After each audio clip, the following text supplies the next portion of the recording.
La corriera da Padova riparte dal centro di Mestrino, come tutti i giorni, come ha fatto giovedì alle 3:10, quando ne è scesa per l'ultima volta la bella Francesca Fincato. Un piccolo mazzo di fiori, di quelli che resistono al caldo e alla pioggia, ricorda che lì la 23enne neodottoressa in legge ha finito la sua breve vita, travolta dall'autotreno di Angelo De Luca, uno dei 60.000 veicoli che ogni giorno solcano la regionale 11 passando obbligatoriamente per il centro di Mestrino, tra la chiesa, i negozi, i bar, il municipio, le poste.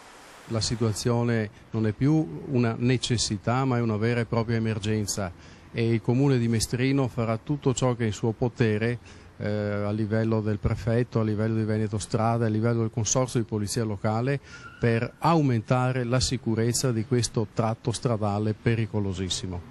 Tra Mestrino e la vicina Rubano sulla SR11 in 7 mesi sono morti 4 giovani tra i 19 e i 23 anni. Pedron aumenterà il presidio anche solo visivo dei vigili urbani, ma non basterà a fronteggiare l'emergenza. Tecnicamente gli autovelux possono essere concessi dalla prefettura e dissuasori per la velocità oppure a isole pedonali per la sicurezza dei pedoni possono essere realizzate esclusivamente da Veneto Strade.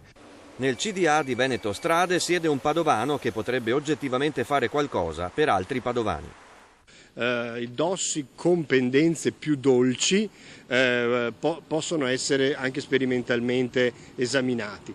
Ricordo che poi molte sono le misure per rallentare il traffico, dalla semplice segnaletica alle rotonde. A Mestrino si parlava anni fa di una tangenziale dove dirottare il traffico pesante, più vista. Ma per togliere definitivamente il camion dal centro del paese serve partire al più presto con la costruzione del GRA, il grande raccordo anulare di Padova. Se ne parla da 10 anni, l'opera è finanziata, ma i lavori non partono. A chi va suonata la sveglia?